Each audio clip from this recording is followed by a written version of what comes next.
Well, thank you very much. It's a very important day and an important announcement with great friends of mine. I think I can say this group is every one of them, I rate a 10. I can't always say that, even if they're Republicans, and these are Republicans, great Republicans. I want to thank you all for being here for this important announcement, 7 years in the making. As you know, this has been going on for a long period of time, and I am thrilled to report that the U.S. Space Command headquarters will move to the beautiful locale of a place called Huntsville, Alabama, forever to be known from this point forward as Rocket City. Okay, so Huntsville, Alabama, we love Alabama. I only won it by about 47 points. I don't think that influenced my decision, though, right? That didn't, right? But we had a lot of competition for this, and Alabama's getting it, Huntsville in particular. So congratulations, everybody. Katie, congratulations. This will result in more than 30,000 Alabama jobs, and probably much more than that, and hundreds of millions of dollars of investment, and that's billions, because it can't be millions, it's billions and billions of dollars. Most importantly, this decision will help America defend and dominate the high frontier, as they call it. I want to thank Secretary Pete Hegseth. He's doing a fantastic job. And Secretary of the Air Force Troy Mink. Troy, thank you very much. Great job you're doing, Troy. This is such a big deal. This is one that everybody wanted to know. What are you doing? I also want to thank Senators Katie Britt, and I want to give my condolences. Your grandmother, her grandmother just passed away. She was 100, right? 100, and she loves you, Mr. President. Well, and she was very proud of you. Thank you very much. Very, very proud of you. So thank you, Katie. Wonderful woman. She must have been. To produce you indirectly, I can tell you she had to be. Tommy Tuberville, who's a great coach. And I won't say anything about what happened with Alabama football this weekend. Let's leave that out. But you're not used to that, right? You're not used to that. But Tommy, Auburn won, that's right. They did. So you're happy. Tommy's been a great senator, as you know, and a fantastic guy all around. He was also a tremendous coach. House Armed Services Committee Chair Mike Rogers. Thank you, Mike. Where's Mike? Mike, thank you very much. Doing great, Mike. Representatives Barry Moore, all great friends, Robert Adderholt, Gary Palmer, and Dale Strong. Thank you all very much, fellas. Appreciate it. In my first term, I created a thing called Space Force, so important. You know, we were losing the race in space very badly to China and to Russia, and now we're far and away #1 in space, and reestablished Space Com with a mission to protect American space assets and detect any threat to our homeland. We initially selected Huntsville for the SpaceCom headquarters, yet those plans were wrongfully obstructed by the Biden administration. And as you know, they moved them to a different locale. And today we're moving forward with what we want to do and the place that we want to have this. And this will be there for hopefully hundreds of years. That's where it's going to be. I will say I want to thank Colorado. The problem I have with Colorado, one of the big problems, they do mail-in voting. They went to all mail-in voting. So they have automatically crooked elections. And we can't have that. When a state is for mail-in voting, that means they want dishonest elections, because that's what that means. So that played a big factor also. In Huntsville, SpaceCom will play a key role in building the Golden Dome, as you know. That's going to be a big thing. Everybody wants to be a participant in it. Missile Defense Shield, we're going to be having a Golden Dome that the likes of which nobody's ever seen before, the finest, the best. And by the way, Canada called. They want to be a part of it, and that'll be great. But Canada wants very much to be included in that, and we're going to work something out with them, I hope. It will also ensure that our technological capabilities, of which we're way ahead of anybody else, there's nobody close, remain unmatched long into the future. So I'd like to ask Secretary Hegseth to say a few words. He was very much a part of it. And really, everybody behind me was. Every one of these people would call me and lobby me. I said, Katie, I don't want to talk to you anymore. I know what you want. She said, that's right, sir. That's what I want. And they got their way. So I just want to congratulate. These are really special people. They're politicians in many ways, but they're great patriots, I think even more so than politicians. So they fought very hard to get it, and it's an honor to give it to Huntsville. Pete, say a few words, please. Thank you, Mr. President. As usual, right place, right time, for the right reason. In your first administration, you established the Space Force at a time when we knew we had to be looking to that domain of space. You also reestablished SpaceCom to ensure that priority was put in place, and you, through the Air Force, independently identified that Huntsville, Alabama was the right place to put it. For other reasons, in the next administration under Biden, they decided to move it somewhere else. Well, during that time, the DoD Inspector General, the Government Affairs Office, they did their own assessments, and where did they say SpaceCom should go? Huntsville, Alabama. So what you're doing today, Mr. President, is restoring it to precisely where it should be based on what the Space Force, the Air Force, your leadership believes will give us strategic advantage in the future. That is Huntsville, Alabama. We are way ahead in space, but this will ensure we stay leaps and bounds ahead because that's the most important domain. Whoever controls the skies will control the future of warfare. And Mr. President, today you're ensuring that happens. Thank you. Thank you very much. Katie, would you like to say something? Mr. President, we are grateful for your leadership on this and restoring Space Command to its rightful home in Huntsville, Alabama. This delegation has worked together, both chambers, both parties, to make sure that Huntsville was the place that Space Command called home.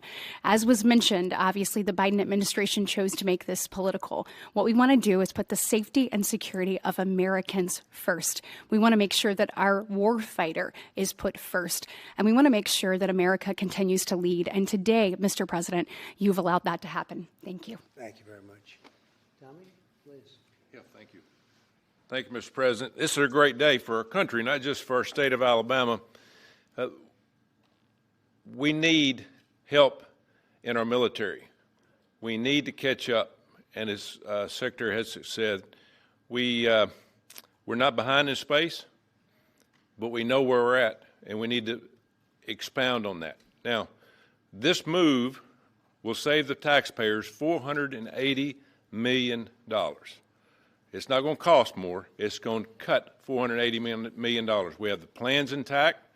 It'll be behind a secure wall in Huntsville, Alabama, at Redstone Arsenal. We have 40,000 people there. We have the FBI there. We have missile defense there. We have NASA, Blue Origin, and SpaceX. It is the perfect place for Space Command. I would tell you today, and I've spoke with the President for the last 3 or 4 years about this, if I thought it needed to go somewhere else because I understand the security of our country, I'd be for that. But the best place for Space Command is Huntsville, Alabama, because what we have and what it means to this country is going to be so important. So thank you, Mr. President, for this, and we look forward to building a huge Space Command and having the Donald J. Trump Space Command Center in Huntsville, Alabama. Here, absolutely. Here. JD, would you like to say something? Sure. Well, Mr. President, thank you. I'll be very brief here. I lobbied the president hard to put it in Ohio, but he said these people behind us, these Alabamas, are just too powerful and too persuasive. And so it's in Alabama, but as Tommy said, this is exactly the right place for Space Force and Space Command. I think Americans ought to appreciate the fact that you can't win the battle of the future unless you control the skies. The cyber security, the communications, the entire infrastructure of the battle in the 21st century will be in space. So it was a visionary move in the first administration for the president to set up Space Force, and I think an equally visionary move to make sure that Space Force is right where it should be in Huntsville, Alabama. Thank you, sir. Thank you very much. Gentlemen, anybody want to say anything? Would you like to say? Mr. President, another promise made, another promise kept. You think about it, Redstone Arsenal is critical to national security. The president said when you were the 45th president, let's do what's right for national security. And today, that's exactly what we're doing. It's not because of this or that. It's because it's right for national security.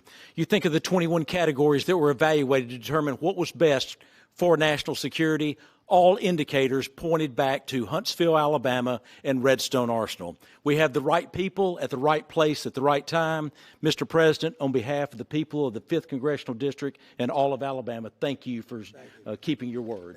Absolutely. Thank you very much. Anybody? Let me just say, Mr. President, I want to say thank you and thank you for doing this because it was the right thing to do. When they looked at all the numbers, Huntsville was the place to go, and like you say, it was unfortunately pulled out, but you made it right. So I want to just say thank you again for a grateful nation, and to the state of Alabama, we're very grateful. Thank you, and God bless. Thank you. Thank you, Mr. President. Throughout history, militaries has always understood that whoever could hold the high ground held the advantage. Space is the ultimate high ground. And what we're doing with moving the Space Command to Huntsville is absolutely critical to our maintaining dominance in that sphere. And it goes hand in hand with what we're trying to do with the Golden Dome and missile defense to defend against anyone else who tries to enter that sphere. So thank you, Mr. President. Thank you very much. Please. Thank you, Mr. President. And obviously, national defense is a huge issue. And when you look at the scores, Alabama was #1. And for political reasons, it was moved out of our state. But, Mr. President, thank you for making priorities the defense and the warfighter and the safety of this nation. And in the big, beautiful bill, that Golden Dome will be built in Huntsville, Alabama, and we're grateful for that. Thank you. Listen, as chairman of the Armed Services Committee, I care very much about what's most important for our national security. And the President held a nationwide competition to determine where we should have this command. If y'all remember, at the end of that competition, where Alabama came in first, there was a lot of complaints from the other states who did not place well. He said, we'll do it over with new criteria to accommodate your concerns. Alabama came in first in that second competition. His Secretary of the Air Force reviewed the results, said it was fair, and the President named Huntsville. It was the Biden administration that decided to make it political, even though his own Secretary of the Air Force said it was a fair competition and it should be in Huntsville. So I want you to know I appreciate this President standing up and being strong and saying he's going to make this right and put it where it rightfully belongs, and that's Huntsville, Alabama. Thank you very much. Good job. So thank you all very much. You are going to leave me alone now? You're not going to call me anymore and talk about this subject, right? You promise? They'll start something else. But I just want to congratulate you. It's a very big deal. When you come out and when you leave the room, you'll see that we just, over the last few minutes, literally shot out a boat, a drug-carrying boat, a lot of drugs in that boat. And you'll be seeing that and you'll be reading about that. It just happened moments ago, and our great general, head of the Joint Chiefs of Staff, who's been so incredible, including what took place in Iran, knocking out potential nuclear power for a long time to come. I think within a month they would have had it if we didn't do what we did. But he gave us a little bit of a briefing, and you'll see. And there's more where that came from. We have a lot of drugs pouring into our country, coming in for a long time. And we just, these came out of Venezuela and coming out very heavily from Venezuela. A lot of things are coming out of Venezuela. So we took it out, and you'll get to see that after this meeting is over. Do you have any questions, please? Yeah, please. Thank you, Mr. President. Senator Coverville talked about the cost savings associated with this announcement. Can you talk about the strategic benefits by having Space Force Command headquartered in Huntsville? Well, it just works because we have so much else there. And having a central, you could call it a central command, but it really is a command station. Also, even locationally, where it is, and when you think about flying distances, if you can save a half an hour as fast as some of these planes go and things go, and even the rockets go, if you can save by having the best location. So we went out, as you know, to experts, and we had 4 different groups of experts. They all said this was the best location. I also loved it from the standpoint, I know the people of Alabama, they are great people, work hard, and there's no games, and they're very proud of it. And I would say they fought harder for it than anybody else also. A lot of states, 5 states really wanted it, but they wanted it more. And I kid you not when I say that these people, they spoke to me a lot. That's all they wanted to talk about. They didn't want to talk about the weather. They only wanted to talk about moving to this location, moving to Alabama, Huntsville in particular. So we're honored to do it. They really wanted it badly, and they got it. Peter? President Trump, something completely different, but about a big viral social media trend over the weekend. How did you find out over the weekend that you were dead? You see that? No. People didn't see you for a couple days. 1.3 million user engagements as of Saturday morning about your demise. Really? I didn't see that. You know, I have heard, it's sort of crazy, but last week I did numerous news conferences, all successful. They went very well, like this is going very well. And then I didn't do any for 2 days, and they said, there must be something wrong with him. Biden wouldn't do them for months. You wouldn't see him. And nobody ever said there was ever anything wrong with him, and we know he wasn't in the greatest of shape. No, I heard that. I get reports. Now, you knew I did an interview that lasted for about an hour and a half with somebody, and everybody saw that was on one of your competitors. I did numerous shows and also did a number of truths, long truths, I think pretty poignant truths. No, I was very active over the weekend. They also knew I went out to visit some people at the club that I own, pretty nearby on the Potomac River. And no, I've been very active actually over the weekend. I didn't hear that one. That's pretty serious stuff. Well, it's fake news. You know, it's just it's so fake. That's why the media has so little credibility. I knew they were saying, like, is he okay? How's he feeling? What's wrong? I said, I just left. And it's also sort of a longer weekend, you know. It's Labor Day weekend, so I would say a lot of people. No, I was very active this Labor Day. I had heard that, but I didn't hear it to that extent. Go ahead, Peter. Something else. We know that this country has a huge problem with school shootings. You've said that you're open to sending the National Guard pretty much anywhere. Would you ever consider sending an armed National Guardsman to every school? Well, we have a big problem with school shooting, but we also have thousands and thousands of schools that run perfectly. You know, they talk about you can do things construction-wise, and that's really, I think nobody knows more about construction than me. You can build the construction doors. You can build what they call safety doors, where they lock on the outside, the inside, and every place else. Well, but if one of these lunatics happens to get through, then the police can't get in. Then they're looking for keys all over the place, and it takes a lot of disadvantages to doing, spending billions and billions of dollars and actually making it safer in some way for some of these lunatics that we're dealing with. But I don't think so. I've thrown out the concept. We have great teachers that love our children. The parents love the children. Teachers love the children too. And if you took a small percentage of those teachers that were in the military, that were distinguished in the military, that were in the National Guard, et cetera, and you let them carry. That's something that a lot of people like. I sort of liked it. It'd have to be studied, but they're trained. They know about weapons. You can't do it with every teacher because most teachers don't know, but I always thought that would be an alternative. But it just, we've had a lot of instances. Other countries have also. They have different kinds of problems than we have, but we do have. There's something going on.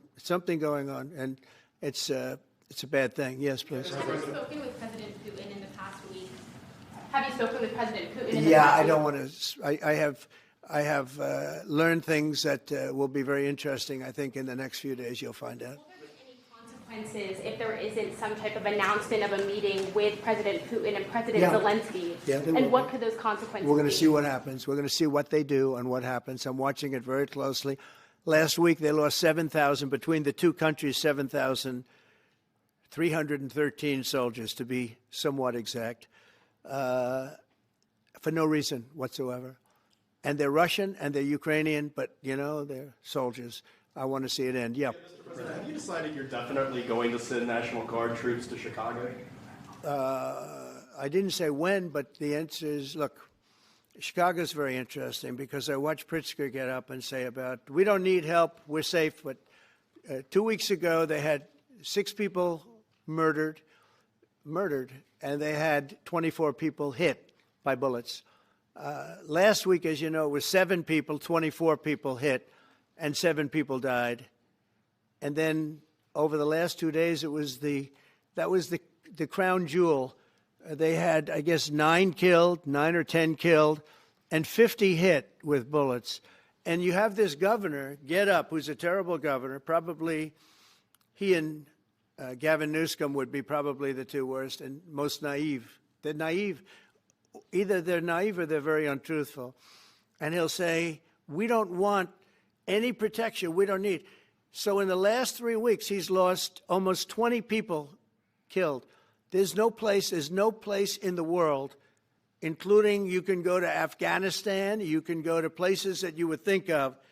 They don't even come close to this. Chicago is a hellhole right now. Baltimore is a hellhole right now. Parts of Los Angeles are terrible. If we didn't put out the fires, and I mean the other fires, the bullet fires, they didn't do a good job with, they should have had the water coming down, like I said. You know, we had to release the water. We had to go in and release the water to L.A. It's so badly run. But if I didn't send the National Guard into Los Angeles, I would be making an announcement today. I'd be talking about Huntsville, and I'd simultaneously be saying, by the way, the Olympics is not coming to Los Angeles. If we didn't do that, and even the sheriff, the top law enforcement person in Los Angeles said, we could not have handled it without them.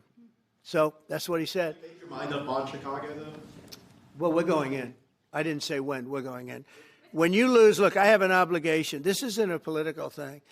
I have an obligation. When we lose, when 20 people are killed over the last 2.5 weeks, and 75 are shot with bullets. So let me tell you a little story about a place called D.C., District of Columbia, right here where we are.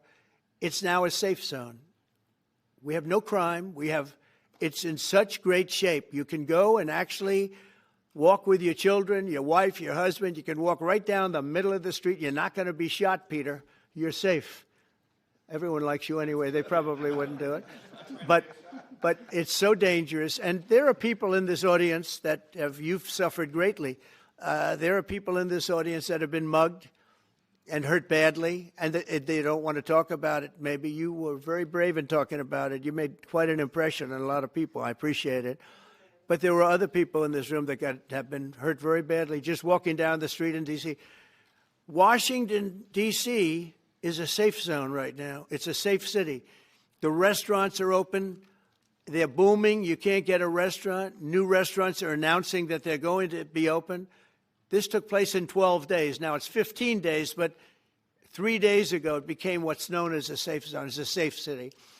And this city was really bad, really, really bad. We took 1,600 people out, hardcore criminals that will not be coming back anytime soon. And we're very proud of it. You know, to have our nation's capital lose every week. You know, it was like years, many years, where every single week somebody was killed for many, many, many consecutive weeks. This went on for years. And then we had, last week it was announced that nobody was killed last week. And I made that announcement in front of a very distinguished leader of a country. And I'm saying proudly, ladies and gentlemen, nobody was killed in Washington, D.C. this week. He looked at me like, what's that all about? I say, yeah, we have a little bit of a crime problem, and we don't have a crime problem in Washington anymore. And the mayor has been very helpful, and the police commission has been very helpful, and it's been a great team. And I would love to have Governor Pritzker call me. I'd gain respect for him and say, we do have a problem, and we'd love you to send in the troops, because you know what? The people, they have to be protected. I saw today on one of your networks, not a friendly network, except really the opposite, I would say, very unfriendly network. And they interviewed about 12 people on this morning. Most of them were African American, they were black. And they were saying, please, please, please let the president send in. These were people from Chicago. Please, we need help. We need help. We can't walk outside. We're petrified. If the governor of Illinois would call me up, I would love to do it. Now, we're going to do it anyway. We have the right to do it because I have an obligation to protect this country. And that includes Baltimore. I saw where Governor Moore was asking me to take a walk down the street of Baltimore. Well, Baltimore is a very unsafe place. It's rated number 4 in the city, one of the most unsafe places anywhere in the world.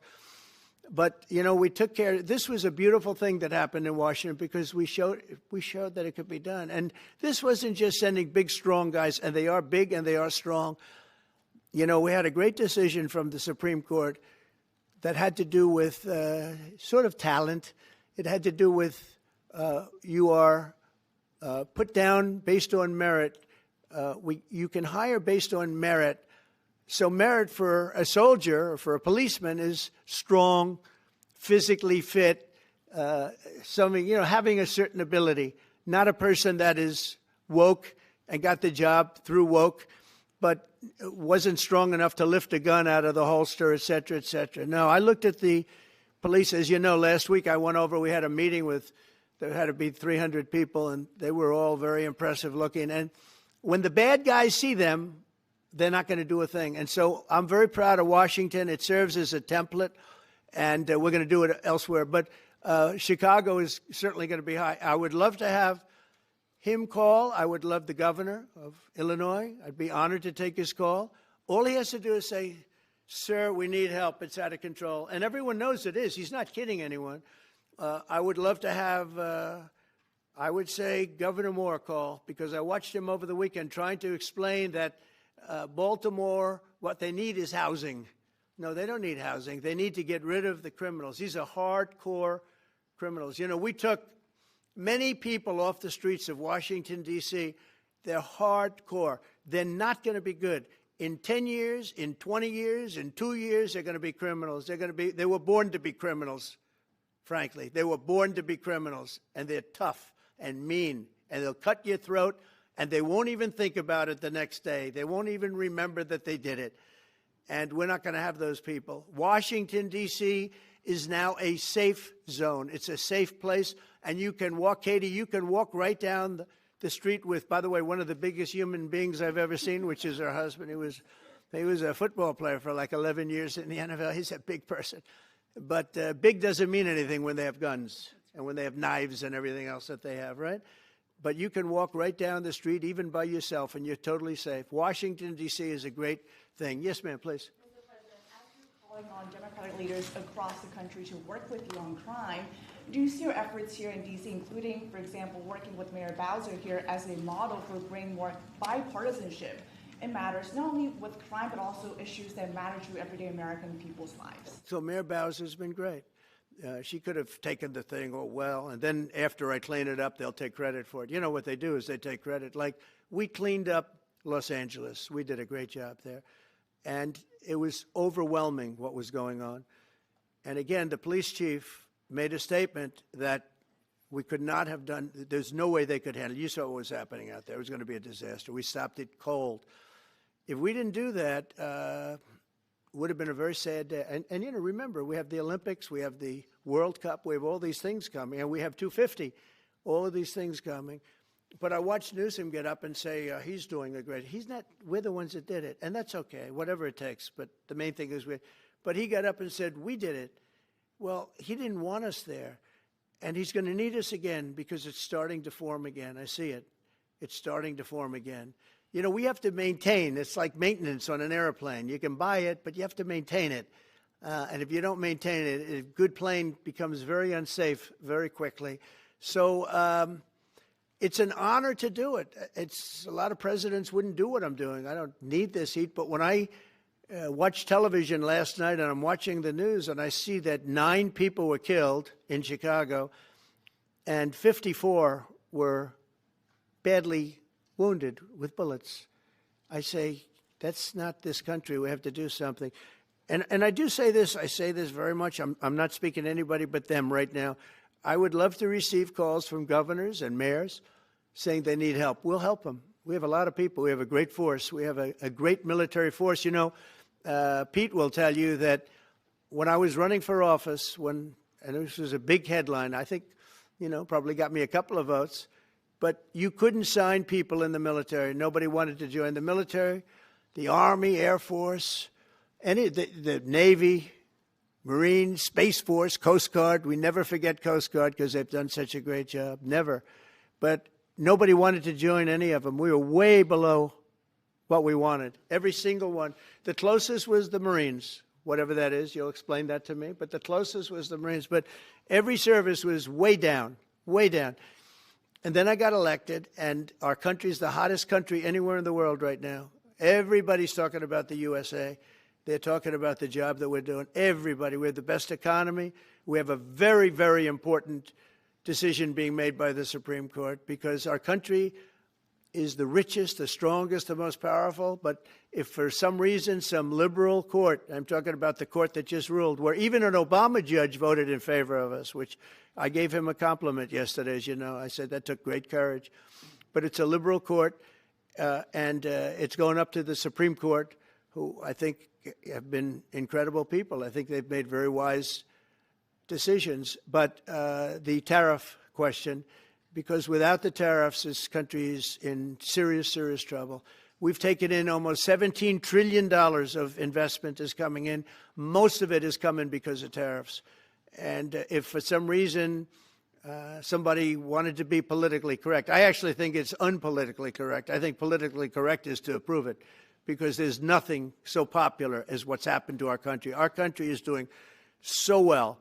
But we had a liberal court gave us a very shocking ruling, and that ruling is basically saying that the trillions of dollars that are pouring into our country, putting us in a position like no country is anywhere in the world, that they'd like to see us that taken away. By the way, a lot of the people behind that lawsuit, that particular, are from foreign countries. I might add. There's a video that is circulating online now of the White House where a window is open to the residents upstairs and somebody is throwing a big bag out the window. Have you seen this? No, that's probably AI generated. So Actually, you can't open the windows. You know why?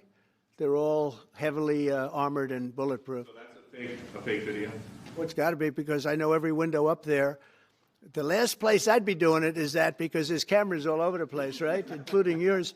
No, but every window, I've never seen a window that's, in fact, my wife was complaining about it the other day. She said, love to have a little fresh air come in, but you can't. They're bulletproof.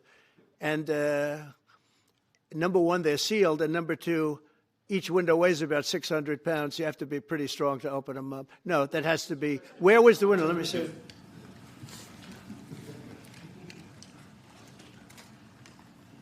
Maybe from the renovations. Which is the window? It looks like this is on the 15th Street side, I think. Yeah. So right here. Yeah, those windows are sealed. Those windows are they're all sealed. You can't open them. What you were saying regarding the federal. It's the kind of thing they do. And one of the problems we have with AI, it's both good and bad. If something happens really bad, just blame AI. But also they create things, you know. It works both ways. If something happens that's really bad, maybe I'll have to just blame AI. But there's truth to it because I see so many phony things. I saw something as I was growing up from the time I was a baby till now. I said, who did that? It was AI generated. So it's a little bit scary, to be honest with you. But those windows are all very heavily sealed. Thank you, Mr. President. I want to follow up with what you were saying regarding that federal appellate court that ruled against you and your administration as it relates to your ability. Well, they ruled against our country, the court, and they ruled against us before. It's a very liberal court. You called it highly partisan in your Well, it certainly is. It certainly and is. in fact, it was along ideological lines, 7-4. Well, except that we actually got one of the Obama judges that was appointed by President Obama voted in favor of the tariffs because he felt it was imperative for our country to thrive and survive even. And I gave him credit. I said, you know what? That took a lot of courage for him to do it because you don't see that often. So my question is, I suspect you're going to appeal that all the way to the Supreme Court. Well, we already have, yeah. In fact, we're doing something else. We're going to be going to the Supreme Court, we think, tomorrow because we need an early decision. I mean, look, the financial fabric of our country, we're a rich, incredible country right now. And we're able to, you know, other countries use tariffs on us for years, and we never did. I did a lot during my first term, but then we had COVID, and we had to focus on other things. You couldn't be tariffing Italy, Spain, France, as they were dying by the thousands and millions. But we did with China, and China paid us billions and billions of dollars, and I started the process, but then I had to end it a little bit because of COVID. We focused on that. It's a very important decision, and frankly, if they make the wrong decision, it would be a devastation for our country. We've taken in trillions of dollars. And by the way, all these countries signed agreements. As an example, they're all happy. Everybody's happy. But some whack job put in a lawsuit. It went before a very liberal court, and the liberal court ruled, it was 11, they ruled 7-4, with one of the most liberal of them all voting in our favor because they're patriots. I think I give tremendous credit to that judge. And now it's going to the Supreme Court. Now we're going to be asking for early admittance. We're going tomorrow, and we're going to ask for an expedited ruling because, when you look at the stock market's down today, the stock market's down because of that. Because the stock market needs the tariffs. They want the tariffs. If you look at AI, all of those, all of that money that's going to be invested, trillions and trillions of dollars, the biggest thing, bigger than the internet, I suspect. It's the internet plus 3 or 4 other things combined. We are leading very substantially with AI. We're leading because of tariffs. We're leading because of talent, and this is where they'd like to be. But without the tariffs, we wouldn't have a chance because we wouldn't be able to protect those investments of the companies coming in. So if you took away tariffs, we could end up being a third world country. That's how big the ruling. So we're asking for an expedited ruling. As a backstop to that, President, you have a Republican-controlled Congress. You control the House. You control the Senate. Yeah, but we don't have 60 votes. We don't have 60 votes. I'd love to do that. Oh, if we had 60 senators, if we got the 60 votes, we would get them. But we need 60 votes, and we need a certain number in the House. I think we'd get, I don't know, we have about 5 of them here. Would everybody agree with me on tariffs? Without tariffs, we're a different country. We have taken in so much money. And here's the thing. We signed a deal with Japan. They're paying us hundreds of billions of dollars. We signed a deal with South Korea. We signed a deal with the European Union. We signed a deal with Europe. And those countries are paying us $950 billion. And they're happy about it. They're okay. As one of them said, it's amazing that we got away with it so long. One of my friends, a leader of one of the countries, and they're fine with it. They all signed. If that ruling ever went against us, I guess we'd have to give back hundreds of billions. We would have to give trillions and trillions of dollars back to countries that have been ripping us off for the last 35 years. And I can't imagine it happening. On a legal basis, they have no legal basis whatsoever. But on a common sense basis, it would destroy America. Okay. We talked about controlling the sky. On Sunday, the satellite signal of Ursula von der Leyen's plane was alleged. With Ursula? Well, she had an interesting event. She's a tremendous woman. And so what are you asking me about her? NATO is concerned about an attitude about this. Sure, NATO is concerned about it. Well, nobody knows where it came from, but they did take away her ability to use a phone. Sometimes that's a good thing. Sometimes that could happen to me. I'd be very happy. Mr. President, reducing the tariffs on India from 50%. What does that mean? Are you considering taking away some of the tariffs that you've imposed on India? No, we get along with India very well. But India you have to understand, for many years it was a one-sided relationship. Only now since I came along, and because of the power that we have with tariffs, India was charging us tremendous tariffs, about the highest in the world. They were about the highest in the world, number one. And we, therefore, weren't doing much business with India, but they were doing business with us because we weren't charging them. Foolishly, we weren't charging them. So they would send in massive, everything they made, they'd send it in, pour it into our country. Therefore, it wouldn't be made here, which is a negative. But we would not send in anything because they were charging us 100% tariffs. And, I'll give you an example. Harley Davidson. Harley Davidson couldn't sell into India. There was a 200% tariff on a motorcycle. So what happens? Harley Davidson went to India and built a motorcycle plant. And now they don't have to pay tariffs. Same thing as us. So what we're doing is Literally thousands of companies are coming into the U.S., car companies, AI, but, more traditionally, car companies. We have so many car company factories under construction or being designed right now. And they're coming from China, they're coming from Mexico, I must tell you, and they're coming from Canada. A lot of them coming from Canada. But they're coming into our country because they want to build here. And they want to build here for two reasons. Number one, they'd like to be here. And number two, the tariffs are protecting them. And number three, they want to avoid paying tariffs. When they build their cars here, they don't have any tariffs to pay. When you build here, you don't have any tariffs. Mr. President, Go ahead, in light of the Minnesota shooting last week, the Department of Homeland Security is now awarding more than $100 million to hundreds of faith organizations across the country to help them ramp up security. What's your vision for further protecting religious liberty across the country amid incidents of threats and violence? Religious liberty is so important, and we're talking about every religion now, and we're doing things on that nobody else has ever done, and we're going to be having a big announcement in about 2 weeks on that question. Yeah, please. On Space Command, sir, are you concerned that people may not be willing to relocate from Colorado to Alabama? No, I'm not worried. It will get somebody else. The problem with Colorado is they have a very corrupt voting system. I have so many friends in Colorado. Anytime you have mail-in voting, you have corrupt elections. Very simple. It's very simple. Even Jimmy Carter said it with his commission. They set up a commission with him and Scoop Jackson and some people, highly regarded people. And they said the finding was, if you have mail-in voting, you will have corrupt elections. Well, your radical left governor decided that he was going to have all mail-in voting in Colorado. Once you have all mail-in voting, and for whatever reason, the Democrats cheat. And they cheat like, they're not stupid. That's the only thing. They're no good on policy. They're no good on management. They're no good at government. But they're great at cheating. And they stick together, too. I give them credit for sticking together.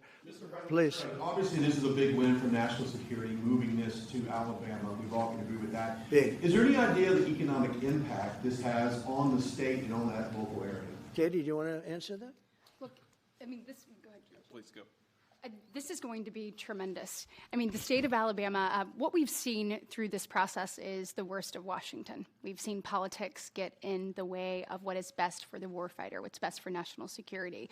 And the state of Alabama is about to show the country the best among us. So we know the economic impact is going to be tremendous. There at Redstone Arsenal, we're proud to house everything from the FBI to headquarters there for material command to a number of things. We obviously have NASA with Marshall Space Flight Center, and so this naturally fits within. When you look at the decision matrix that they placed in front of us, that's why we ranked so high, is because we have the resources necessary and the ability to build out quickly to meet the needs in front of us. As far as economic impact, it would be tremendous. Does anybody have an exact number?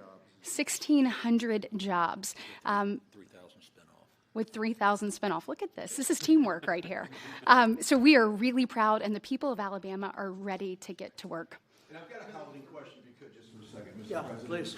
Owning a home and going about the American dream seems like it's out of touch for a lot of Americans. Just recently, you pushed out a statement about addressing an emergency housing situation. That's right. We're thinking about doing that. Yeah, can you just... Well, we need a little help from the Fed. We have a man named Jerome Too Late Powell. You probably heard of him. He's too late. He's way too late. And the economy is so strong that it's pushing through that. Normally, it would have been much tougher. But we're doing so well that we're pushing through it. But it makes it very hard for people to get mortgages because too late is too late. Very simple. He's too late. And probably political, whatever. He wasn't too late before the election. Before the election, he was cutting rates, right? Because he was hoping that, I guess, Biden would get in or that Kamala would. He was a big Biden guy. Explain that one. And then he was a Kamala person. But he was hoping, I guess, she'd win, I guess. I don't know. It didn't work out too well. But, yeah, we need a very serious cut. You know, I think that if you look back many decades ago, the United States was always the lowest, even if they were doing badly. The United States was, because without the United States, everything in the world would die. It's true. It's so powerful. It's so big. And I made it really big in the first 4 years. Then it started to degenerate with what this Biden administration did. But we built it up to a level that I never thought we could be at this quickly. We're the hottest, we're the best financially. The money coming in is so big because of tariffs and other things, but because of tariffs. Tariff gets us even those other things. Plus, it gets us great negotiating. I settled 7 wars, and numerous of those wars were because of trade. And numerous of the trade deals that I made were because of tariffs. It gives you a great negotiating ability. If that ability were taken away from us by a liberal court acting on essentially foreign nations asking to get help from the United States government, when they've been doing this to us for 40 years, that's why we have $38 trillion in debt.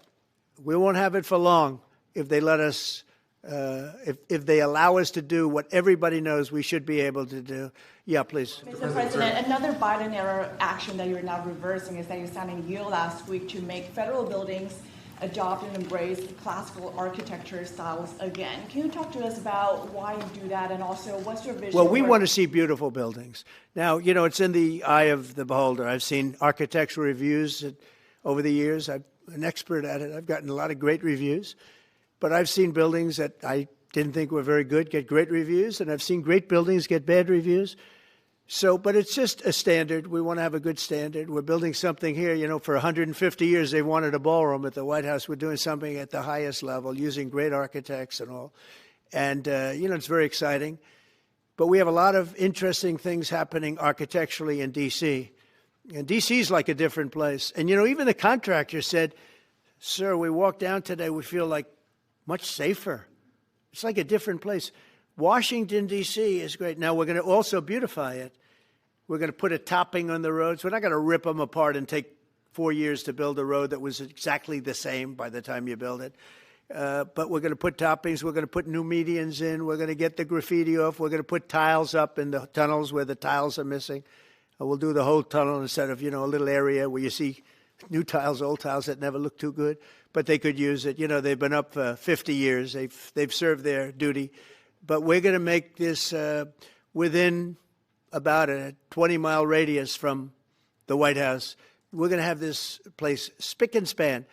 It's going to be crime-free, and it's going to be spick and span. It's going to be, you'll be proud of Washington again. Go ahead, please.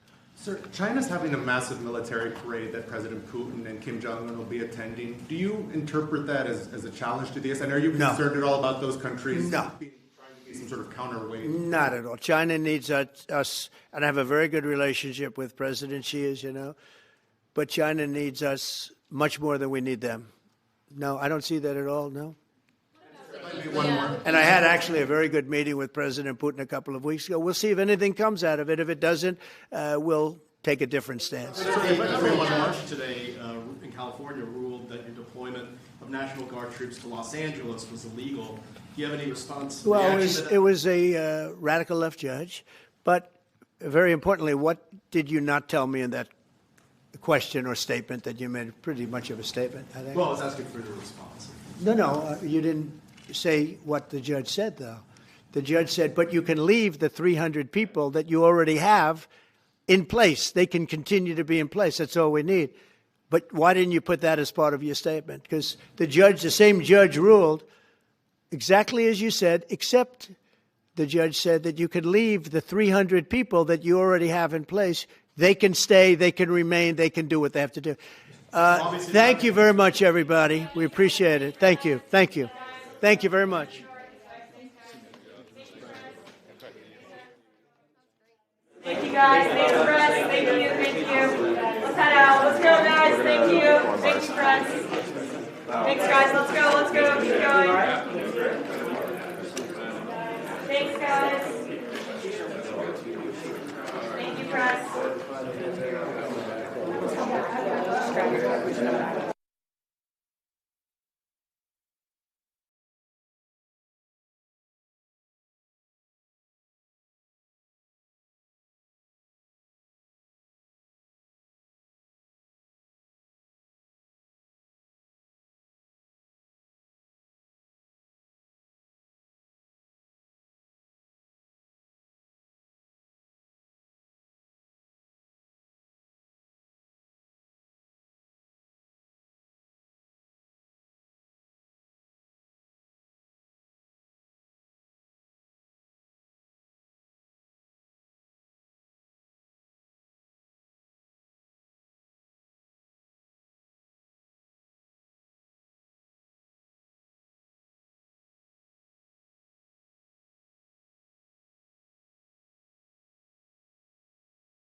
Ready, Chuck?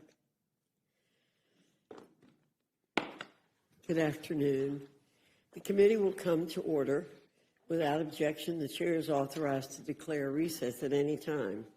Today, the Rules Committee is convening to consider two measures, H.R. 4553 and H.Res. 668. H.R. 4553, the Energy and Water Development and Related Agencies Appropriations Act 2026, provides substantive funding for our nation's nuclear deterrence, national security posture, infrastructure, and the broader economy overall.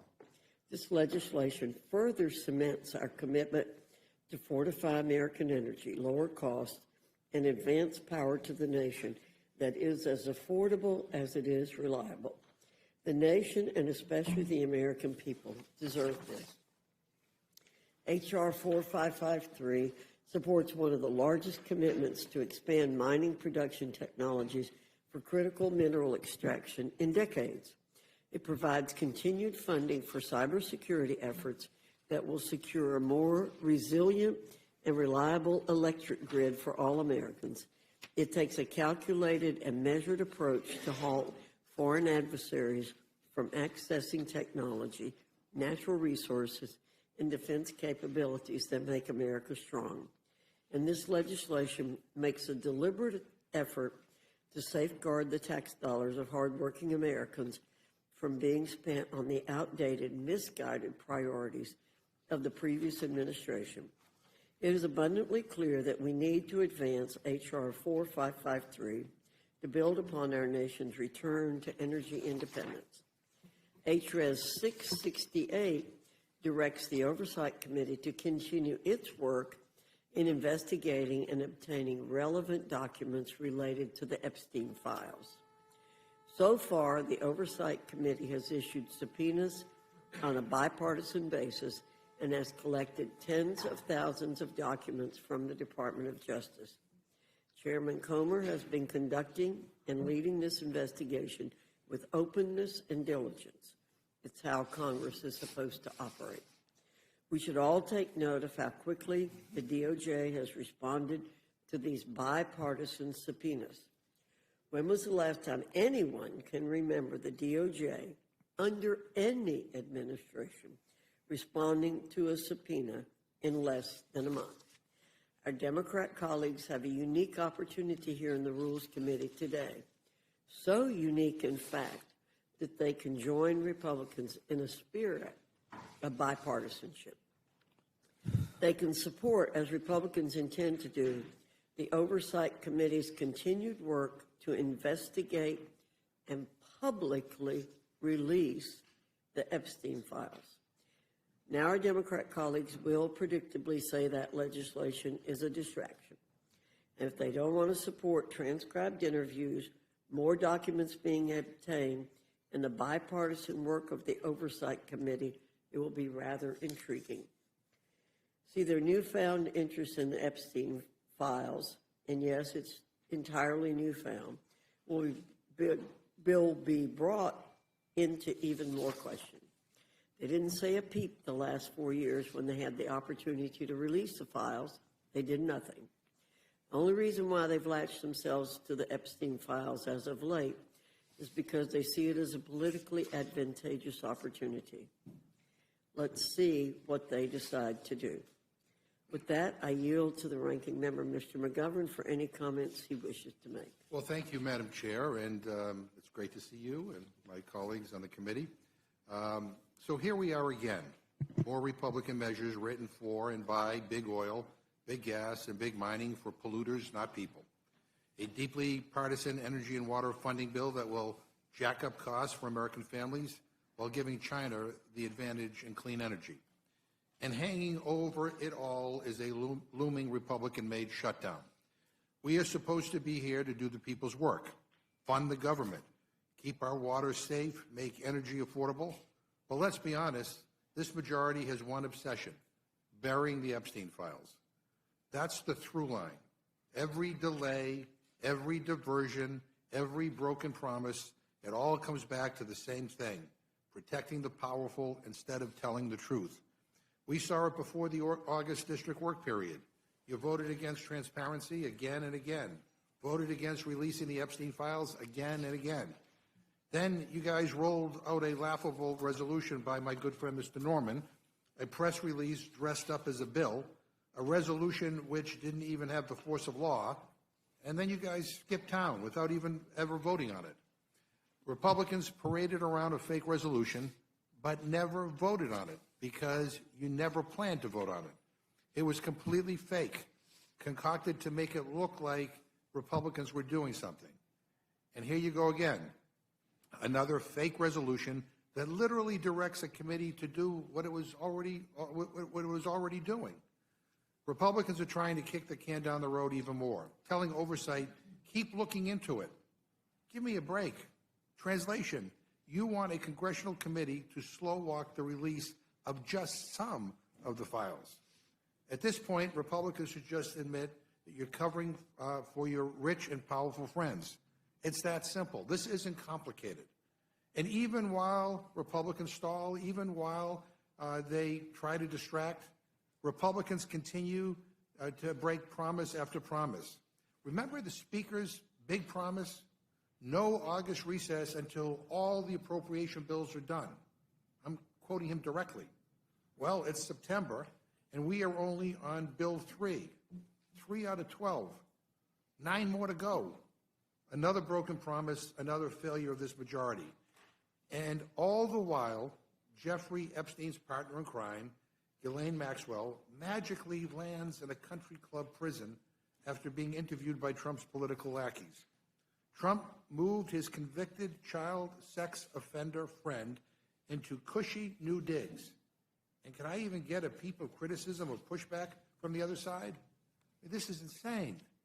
But we're instead told to focus on these absurd partisan messaging bills. That's the Republican plan. Hide the files, distract the public, protect your friends, and cover for Trump. Republican leadership thought a fake resolution would do it. They thought sending everyone home early would do it. Now they think yet another meaningless resolution will do it. Wrong. The American people aren't buying it, and neither am I.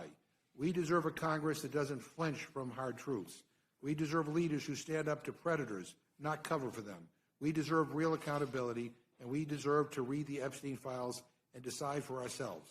Release the files. With that, I yield back. Thank you, Mr. McGovern. We are in agreement on that issue. Without objection, any prepared statements that our witnesses may have will be included in the record. I now welcome our first panel, Representative Fleischman and Representative Capter from the Committee on Appropriations. Your full statement will be submitted for the record. We ask you summarize your statement in 5 minutes. Representative Fleischman, I welcome your testimony. Thank you, Chairwoman Fox and Ranking Member McGovern, and distinguished members of this Rules Committee for the opportunity to testify before you today. I am pleased to present to the Rules Committee the fiscal year 2026 Energy and Water Development and Related Agencies Appropriations Bill. This bill demonstrates our commitment to safeguarding U.S. national security, strengthening our economy, and unleashing American energy dominance in a fiscally responsible manner. This recommendation totals $57.3 billion, a decrease of $766 million below fiscal year 2025. The bill delivers strong support for our national defense and provides $25.3 billion for the National Nuclear Security Administration, prioritizing the continued modernization of the nuclear weapons stockpile and the United States Navy nuclear fleet. The bill strengthens our nation's energy security by advancing American leadership in deploying new nuclear technologies and supporting the administration's efforts to make full use of our nation's vast fossil fuel resources. This bill will reduce reliance on foreign materials and secure the full supply chain of critical minerals. The bill furthers our nation's scientific and technological leadership, providing $8.4 billion for the Department of Energy's Office of Science. At the same time, the bill reduces funding by 25% across numerous other department programs, including the Applied Energy Technology offices, to ensure taxpayer resources are focused on the highest priority research and developmental projects. This bill also strengthens our economy and promotes public safety, providing $9.9 billion for the Army Corps of Engineers, including full funding of the Harbor Maintenance Trust Fund activities and the highest priority, ongoing construction projects on the inland waterways system. Funding for the Bureau of Reclamation is prioritized to projects that increase water supply and support drought resilience. Finally, the bill includes a number of provisions to codify President Trump's executive actions to protect American values and prevent our resources and intellectual property from falling into the hands of foreign adversaries. This is a strong bill, and I ask the committee to provide an appropriate rule for its consideration. Thank you again for the opportunity to appear today. I look forward to your questions. Thank you again for your succinctness. Representative Capter, you're recognized. Thank you very much, Chairwoman Fox, Ranking Member McGovern, and members of the committee. It's heartening to appear before your subcommittee, along with our very hardworking chair, Charles Fleischman, on behalf of our hardworking subcommittee, and one that tries to be bipartisan even in these difficult times. Energy and water undergird America's way of life. They are not optional, but essential to life and prosperity. Of late, we've been piercingly reminded about our subcommittee's purpose. July brought nearly double the usual number of flood warnings, the second highest in 40 years, including the tragedy that killed 117 in Kerr County, Texas. And the U.S. set new records twice this past July for peak electricity demand. Sadly, this proposed measure by the Republican majority for 2026 in the Energy and Water Bill does not meet our nation's imperative for the future. Half a century ago, our nation had a population of 148 million people. Today, it is heading to 350 million and projected to be 500 million by 2060. We must invest faster in modern infrastructure and become energy independent in perpetuity. Lowering energy costs requires modernizing our grid and securing its resilience. Doing so is expensive. This bill fails to address the reality of the ongoing cost of living crisis. Household electric bills are up 10% nationally just since January, and in some places where the AI data centers are being installed, energy prices are doubling. Just ask anybody who lives in northern Ohio, and I'm sure your states too. Meanwhile, China is investing record levels in energy. But this bill retreats from U.S. continental and global leadership. Why do I say this? This energy and water bill cuts $1.6 billion, or 47%, nearly half, from the Department of Energy's energy efficiency and renewable energy programs to support local communities and businesses. This undermines our ability to deliver more clean, affordable, and secure energy. Energy security is national security. America must lead the global race toward energy independence in perpetuity. This bill eliminates funding for the Office of Clean Energy Demonstrations. Worse, it revokes $5.1 billion of bipartisan infrastructure law resources from the Department of Energy that cedes the U.S. global lead in technologies such as hydrogen and batteries. This bill dangerously shortchanges our national security. It slashes $412 million, nearly $500 million, from the Defense Nuclear Non-Proliferation Account, a 17% cut. This effectively guts U.S. efforts to prevent the spread of nuclear weapons, detect covert nuclear threats, and uphold arms control agreements that keep America safe so far. Finally, this bill includes numerous controversial poison pill riders that are too extreme to gain bipartisan support and become law. In closing, I urge my colleagues to oppose this bill. America must lead, not shrink, In the new frontiers of energy and water, our nation's future depends on them. Thank you so very much, and I yield back.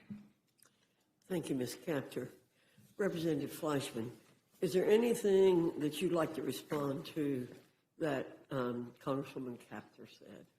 I'll give you a chance. Well, I thank the ranking member for her comments, but we respectfully disagree on some major things.